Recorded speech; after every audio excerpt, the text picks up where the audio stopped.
तो hello everyone, welcome to SB codes and my name is Swastik Banerjee. और आज स्वागत है आपका एक और वीडियो में। बहुत दिनों के बाद वीडियो बना रहा हूँ तो थोड़ा सा वो आपको लग रहा होगा, ठीक है, सॉरी फॉर दैट। तो आज शुरू करते हैं दोबारा से रिकर्शन के साथ। ये एक प्रैक्टिस वाला भी सेशन है और रिकर्शन का भी एक सेशन है, ठीक है। तो जिसमें हम रिकर्शन के थ्रू रिमूव करेंगे duplicate elements from a string. तो मान लीजिए एक स्ट्रिंग है, जैसे मेरा नाम है स्वास्तिक एंड यहाँ पे भी एक एग्जांपल है ABBCCD। तो ऐसा कोई अगर स्ट्रिंग है जिसके अंदर बहुत सारे डुप्लीकेट एलिमेंट्स हैं तो उनको हमें निकालना है यूजिंग रिकर्शन, ठीक है। वैसे तो हम निकाल सकते ही हैं, लेकिन हमें इसको प्रैक्टिस करने के लिए रिकर्शन के थ्रू करेंगे ताकि दोनों ही प्रैक्टिस हो जाए एक बार के लिए, ठीक है। चलिए इसको समझने की कोशिश करते हैं एक बार कैसे करेंगे, ठीक है। तो यहाँ पे आप देख सकते हो, यहाँ पे मेरे नाम में 2 बार S आता है और यहाँ पे 2 बार B 2 बार C आता है। इसका आंसर 2S में से सिर्फ एक S रह जाएगा और यहाँ पे 2B में से और 2C में से सिर्फ एक B और एक C रह जाएगा, ठीक है। डुप्लीकेट एलिमेंट्स को हटाना है, लेकिन उसको एक बार जरूर लेना है, यानी कि अगर S 2 बार है तो हमें S एक ही बार लेना है, ठीक है। इस तरीके से हमें एक प्रोग्राम को डिसाइड करना है, लिखना है। तो हमें पहले चाहिए होगा एक बहुत ही यूनिक कॉन्सेप्ट है, या फिर आप कह सकते हो एक हिंट है कि हमें चाहिए होगा एक एरे जिसका हम नाम देंगे मैप। एक एरे लेंगे, एरे, एक एरे हम, और एरे क्या होता है ये मैंने बताया है। तो एक एरे हम लेने वाले हैं, दैट इज का नाम होने वाला है मैप। और उसका साइज होगा, इसका साइज जो होगा होने वाला है वो होगा 26, यानी 0 to 25 तक। इसके जो स्लॉट्स हैं, इसके अंदर इतने सारे स्लॉट्स होंगे, 26 टोटल स्लॉट्स इसके अंदर होने वाले हैं, ठीक है। अब ये मैप हम क्यों लेने वाले हैं? ट्रैक करने के लिए कि कौन सा अल्फ़ाबेट हमने ऑलरेडी हमारे नए वाले स्ट्रिंग में लिया है, कौन सा नहीं लिया है। अच्छा, पहले समझते हैं। इस पूरे प्रोग्राम को लिखने के लिए हमें जो चाहिए होगा, क्योंकि रिकर्शन है तो वो एक फंक्शन होने वाला है जो फंक्शन बार बार रन करेगा और हमें फाइनली हमारा आउटपुट दे देगा, ठीक है। उस फंक्शन में क्या क्या पैरामीटर्स हमें चाहिए होंगे? हमें चाहिए होगा हमारा हमारा ओरिजिनल स्ट्रिंग, ओरिजिनल स्ट्रिंग जो नॉर्मल स्ट्रिंग है ST मान लीजिए। जो ओरिजिनल स्ट्रिंग है हमारा, जो नॉर्मल स्ट्रिंग है, जो हम आपने एंटर किया है, यूज़र ने एंटर किया है या पहले से दिया हुआ है, वट एवर, तो जो ओरिजिनल स्ट्रिंग है वो चाहिए। हमें चाहिए हमारा एक इंट इंडेक्स, जिसको हम नाम दे सकते हैं IDX, है ना। उस इंडेक्स को ट्रैक करने के लिए, यानी किस इंडेक्स पे कौन सा अल्फ़ाबेट है नहीं है, उस इंडेक्स को ट्रैक करने के लिए एक वेरिएबल हमें चाहिए इंट वाला, ठीक है। और IDX, और आपको पता ही होगा स्ट्रिंग इम्यूटेबल है, तो अगर स्ट्रिंग में कुछ भी चेंज होता है तो वो एक नए स्ट्रिंग में स्टोर किया जाएगा। तो हमें चाहिए होगा हमारा new ST, sorry, new ST में गैप नहीं होता है तो न्यू ST, एक न्यू स्ट्रिंग चाहिए होगा। हमें चाहिए होगा एक न्यू स्ट्रिंग, एक इंटीजर, मैं इसको इस तरीके से भी लिख सकता हूँ। हमें चाहिए होगा ओरिजिनल स्ट्रिंग, फिर चाहिए होगा इंडेक्स को ट्रैक करने के लिए एक IDX वाला एक वेरिएबल, ठीक है। और चाहिए होगा एक न्यू स्ट्रिंग, ठीक है। तो ये चीज़ें हैं जो हमें चाहिए होगा, ये चीज़ें हैं, ये चीज़ें हमें चाहिए, चीज़ें हमें चाहिए। अब अब मान लीजिए इसके अंदर मैं पहले S पे पहुंचा था, पहले मैंने S को ट्रैक किया। अब मुझे क्या करना है? सिंपल कॉन्सेप्ट क्या है कि जिस भी पोजीशन पे, मतलब मान लीजिए मुझे S मिला है, तो S एक कैरेक्टर हो गया। S कैरेक्टर से अगर मैं A कैरेक्टर को सब्ट्रैक्ट करता हूँ तो जो S की वैल्यू होगा वो होगा इस S का पोजीशन, यानी किस पोजीशन पे। तो हमें मैप को ट्रैक करना होगा, ठीक है। मैप में इतने सारे पोजीशन है, तो कौन से अल्फ़ाबेट के लिए कौन सा वाला स्लॉट है ये तो पता होना चाहिए ना। तो वो करने के लिए उस अल्फ़ाबेट को हम माइनस करेंगे A अल्फ़ाबेट से। जैसे कि अगर B है बी अगर अल्फ़ाबेट हमें मिला है स्ट्रिंग के अंदर, उसको अगर ए से हम सब्ट्रैक्ट करते हैं तो वो बन जाएगा हमारा, बी हमारा है 98, ए है 97, जिसको जो एस की वैल्यू है वो है 97, माइनस करते हो तो 1 आता है, यानी कि सेकंड पोजीशन, क्योंकि जो एरे है वो 0 से स्टार्ट होता है, तो जो सेकंड पोजीशन है वो है बी, यानी कि फर्स्ट वाला जो इंडेक्स, ठीक है। उस पे हम स्टोर कर देंगे ट्रू। अगर हमें एक बार बी मिल चुका है उस स्ट्रिंग में, हम ट्रेवर्स करेंगे, ये जो पूरा स्ट्रिंग है ओरिजिनल स्ट्रिंग, इस स्ट्रिंग में हम ट्रिवर्स करेंगे, इस स्ट्रिंग में हम ट्रिवर्स करेंगे, और हमें अगर बी मिलता है, यहाँ पे हमें बी मिलेगा, तो इसमें अगर हम ट्रिवर्स करेंगे, हमें अगर पहली बार बी मिलता है तो हम बी को पहले स्टोर कर लेंगे, ठीक है। और स्टोर करने के बाद बी जो कैरेक्टर है उससे ए को सब्ट्रैक्ट करेंगे, तो हमें एक वैल्यू मिलेगा।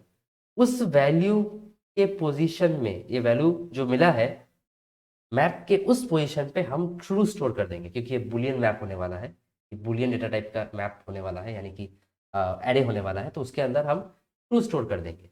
तो नेक्स्ट टाइम अगर हमें बी मिलता है, जो कि हमें यहाँ पे मिलेगा, तो हम पहले ही चेक कर लेंगे कि उस वाले पोजीशन पे, यानी कि बी माइनस ए, उस कैरेक्टर माइनस ए करने से जो पोजीशन आता है, जो वैल्यू आता है, उस पोजीशन पे ऑलरेडी ट्रू प्रेजेंट है या नहीं। अगर है, अगर वहाँ पे ऑलरेडी ट्रू लिखा हुआ है या हमने स्टोर किया है, तो इसका मतलब हमें वो कैरेक्टर ऑलरेडी मिल चुका है, हमें रिकर्शन को कंटिन्यू करना है, हमें उस कैरेक्टर को हमारे न्यू स्ट्रिंग में ऐड नहीं करना है, ठीक है। ये और ज़्यादा क्लियर हो जाएगा एक बार हम लिखना शुरू करेंगे तो, ठीक है। चलिए एक बार लिख के देखते हैं इसको। तो यहाँ मैं आ चुका हूँ हमारे इंटेलिजेंट आइडिया पे, और मैंने एक क्लास बनाया है दैट इज़ रिमूव डुप्लीकेट, आप देख सकते हैं। और ये प्री डिफाइंड कुछ चीज़ें मैंने लिख के रखी हैं जो आपको पता होंगी, that is public static void main string या जीएस, उसके अंदर मैंने प्रिंट किया है हमारे रिमूव डुप्लीकेट, एक फंक्शन में बनाऊंगा, उसके बाद उसके अंदर इस चीज़ों को पास किया है। चलिए उस फंक्शन को बनाते हैं, फंक्शन को बनाते हैं। उससे पहले हमें क्या जो लगेगा उसको करते हैं, that is map static boolean map is equals to new boolean, इसके अंदर 26 हम लिख देंगे। अच्छा 26, यानी कि 26 अल्फाबेट्स है तो ऑब्वियसली 26 ही होगा।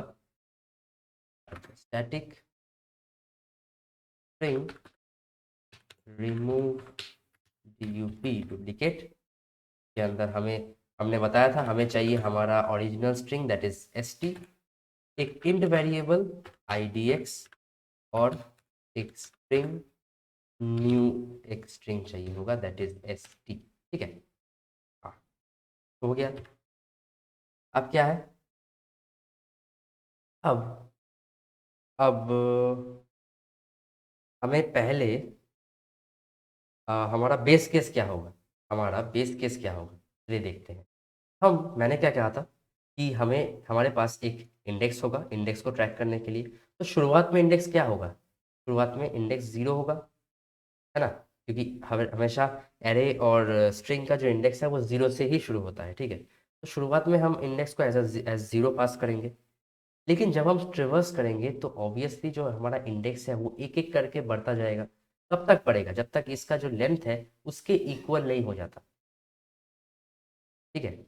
जैसे ही इक्वल हो जाता है, इक्वल होने का मतलब क्या, इस स्ट्रिंग का लेंथ कितना है, 1 2 3 4 5 6, स्ट्रिंग का लेंथ है 6, लेकिन लास्ट इंडेक्स है 5। तो मैं क्या कह रहा हूँ, जैसे ही जो हमारा इंडेक्स है जो मैंने 0 पास किया था वो बढ़ते बढ़ते 6 हो जाएगा, यानी कि 5 को क्रॉस कर जाएगा, लास्ट वाला जो कैरेक्टर है उसको भी क्रॉस कर जाएगा, इसका मतलब हमारा स्ट्रिंग खत्म हो चुका है। उसी पॉइंट पे हमें कर जाना है रिटर्न, हमें हमारे रिकर्शन को खत्म कर देना है। तो हम चेक करेंगे if idx equal st dot length, और अगर ऐसा होता है तो वहाँ से हम कर जाएंगे, हम रिटर्न नहीं करेंगे, सिर्फ हम हमारे स्ट्रिंग को रिटर्न करेंगे और फंक्शन भी खत्म हो जाएगा, ठीक है। जो नया स्ट्रिंग है इसका मतलब हमें जो चाहिए था हमें मिल चुका है, हम ये समझ लेंगे। अब क्या चाहिए, हमें हमारा करंट कैरेक्टर चाहिए, वो निकालना पड़ेगा, वो स्टोर करके रखना पड़ेगा। Current character equals to st dot char at उस इंडेक्स वाले पोजीशन पे जो भी होगा, जो भी होगा वही हमारा करंट कैरेक्टर होने वाला है। ठीक है, अब अब हमें चेक करना है कि देखिए इफ ये मैप, अब इस मैप के अंदर हमें क्या लिखना है, ये जो करंट कैरेक्टर है इससे, ये तो एक कैरेक्टर डेटा टाइप है, इससे हम सब्ट्रैक्ट करेंगे ए को, तो हमें हमारा इंडेक्स मिल जाएगा। किस इंडेक्स पे हमें ट्रू स्टोर करना है या नहीं करना। हम पहले चेक करेंगे क्या वो इक्वल इक्वल ट्रू है। अगर वो ट्रू है तो इसका मतलब वो कैरेक्टर जो भी हमने करंट कैरेक्टर यहाँ पे निकाला है, जो भी है इसके अंदर, वो हमें ऑलरेडी मिल चुका है, क्योंकि उस मैप के अंदर उस पोजीशन पे, जिस पोजीशन पे वो कैरेक्टर होना चाहिए in the alphabetical order of English, ठीक है, उस पोजीशन पे ऑलरेडी ट्रू हमने स्टोर किया है।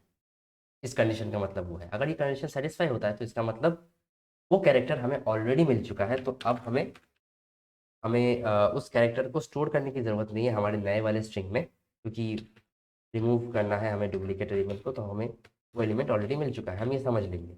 और हम क्या कर देंगे, हम रिकर्शन को कंटिन्यू करेंगे, जो स्ट्रिंग है उसको पास कर देंगे, इंडेक्स को 1 से प्लस कर देंगे और न्यू स्ट्रिंग को दोबारा से उसके अंदर पास कर देंगे। तो ये कंटिन्यू होता रहेगा। उस इंडेक्स के जो भी कुछ है, उस इंडेक्स पे जो भी कैरेक्टर था उसको वो नहीं लेगा, वो नेक्स्ट कैरेक्टर पे मूव ऑन कर जाएगा। ठीक है, वो मूव ऑन कर जाएगा, फ्लैशबैक में नहीं जाना। तो अब क्या करेंगे, अब अगर ऐसा नहीं होता है तो इसका मतलब वहाँ पे ट्रू स्टोर नहीं है और वो कैरेक्टर हमें चाहिए हमारे नए स्ट्रिंग। ठीक है, दोबारा से वही करेंगे, current character, current character minus a. अब वहाँ पे ट्रू स्टोर नहीं है, लेकिन हम जब उस कैरेक्टर को एक बार ले रहे हैं, लेने के बाद तो हमें उसमें ट्रू स्टोर करना होगा, ताकि नेक्स्ट टाइम अगर वो कैरेक्टर अपीयर हो तो वो हमारे नए स्ट्रिंग में स्टोर नहीं होना चाहिए। ठीक है, इक्वल टू ट्रू कर देते हैं, तो ट्रू स्टोर कर देंगे। ठीक है, और फिर new S T plus plus to, इसका मतलब है new string is equals to new string plus. ये आपको पता ही होगा, ये शॉर्ट हैंड एक तरीका है लिखने का। ठीक है, तो जो हमारा करंट कैरेक्टर है उसको हम ऐड कर देंगे हमारे नए वाले स्ट्रिंग, और फिर रिकर्शन को कंटिन्यू कर देंगे। That is return return remove T S T, index को एक बढ़ा देंगे उनसे, और new string as it is pass कर देंगे। हो गया। अच्छा, अब क्या करेंगे, अब हमारा ये जो आई थिंक ये, हाँ ये कंप्लीट हो चुका है, रिमूव डुप्लीकेट। ठीक है, और यहाँ से हमने एक मेन फंक्शन बनाया है, और मेन फंक्शन में हमने, ठीक, मेन फंक्शन में हमने कॉल किया है उस रिमूव डुप्लीकेट को, जिसमें मैंने अपना नाम पास किया है और इंडेक्स की जगह पे 0 पास किया है और न्यू स्ट्रिंग की जगह पे एक खाली स्ट्रिंग पास किया है। स्पेस नहीं है इसके अंदर, आप ध्यान से देख सकते हैं। ठीक है, अब इसको एक बार रन करके देखते हैं क्या हुआ ये।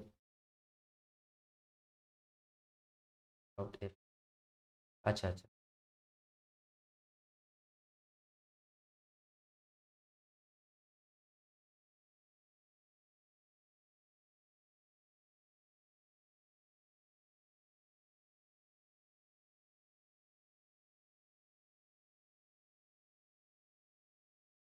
हाँ ये, तो यही आंसर आना चाहिए था। 2 बार एस था, 1 बार एस हो गया। अब इसको थोड़ा सा चेंज करके देखते हैं, स्वस्तिक की जगह पे कुछ और लिखते हैं, A B B C C D D ई।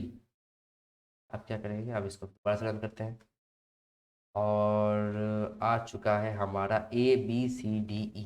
ठीक है, तो जो भी हमारे कैरेक्टर्स थे डुप्लीकेट, उन सबको इसने रिमूव कर दिया है। एक बार एक रिकैप हो जाए। ठीक है, दोबारा से इस फंक्शन को दोबारा से देखते हैं। ठीक है, और समझने की कोशिश करते हैं, यहाँ पे देखते हैं, थोड़ा सा जूम भी कर सकते हैं हम लोग। हाँ, तो रिमूव डुप्लीकेट एक फंक्शन है जिसके अंदर पैरामीटर्स है हमारा ओरिजिनल स्ट्रिंग, हमारा इंट इंडेक्स और नया स्ट्रिंग। ठीक है, इसकी जगह पे हमें पास करना है ओरिजिनल स्ट्रिंग, इसकी जगह पे 0 और इसकी जगह पे खाली स्ट्रिंग। ठीक, इसके अंदर स्पेस भी नहीं है, कुछ भी नहीं। ठीक, अब अगर हमारा स्ट्रिंग का जो लेंथ है उसके इक्वल हमारा इंडेक्स हो जाता है, यानी कि हमेशा ये याद रखना है आपको, ये पता ही होगा कि जो स्ट्रिंग का लेंथ है वो स्ट्रिंग का जो लास्ट इंडेक्स है उससे एक ज़्यादा होता है। ठीक है, तो अगर इंडेक्स ऑलरेडी लेंथ के इक्वल हो गया है उस स्ट्रिंग के, तो इसका मतलब वो स्ट्रिंग जो है वो खत्म हो चुका है, उस पोजीशन पर कुछ है ही नहीं। स्ट्रिंग खत्म हो चुका है, यानी कि हमारा जो चेक करने का जो भी कुछ था करने का, ट्रेवर्सल जो था वो ट्रेवर्सल खत्म हो चुका है। तो हमें रिटर्न करना है हमारा न्यू स्ट्रिंग जो हमने बनाया है। ठीक है, तो हम यहाँ पे इमेजिन कर सकते हैं कि वो जो न्यू स्ट्रिंग है वो बन चुका है, बन के रेडी है। अगर ऐसा ये कंडीशन ट्रू है तो हमारा वो न्यू स्ट्रिंग उसके अंदर जो भी स्टोर हुआ है हम उसको रिटर्न कर देंगे। ये है हमारा बेस केस। रिकर्शन में एक बेस केस होता है। उसके बाद क्या करना है, हमें हमारा करंट कैरेक्टर निकालना है, जिसको हमने स्टोर किया है करंट कैरेक्टर नाम के एक वेरिएबल के अंदर, st.char एट इंडेक्स पोजिशन पे, जो पहली बार में 0 होने वाला है। ठीक है, अब मैप मैप के किस पोजीशन पे, जो भी कैरेक्टर करंट कैरेक्टर हमने निकाला है उससे हम ए जो कैरेक्टर है उसको सब्ट्रैक्ट कर देंगे। उससे क्या होगा, हमें एक इंडेक्स वैल्यू मिलेगा। ठीक है, हमें एक इंडेक्स वैल्यू मिलेगा, अल्फ़ाबेटिकल ऑर्डर में मिलेगा, जिस ऑर्डर में वो कैरेक्टर इंग्लिश अल्फ़ाबेटिकल ऑर्डर में अपीयर करता है। ठीक है, तो हमें वो पोजीशन मिल जाएगा। तो मैप के उस पोजीशन पे अगर ट्रू ऑलरेडी स्टोर है, अगर ट्रू ऑलरेडी स्टोर है तो इसका मतलब वो कैरेक्टर ऑलरेडी हमने एक बार हमारे नए स्ट्रिंग में स्टोर कर दिया है।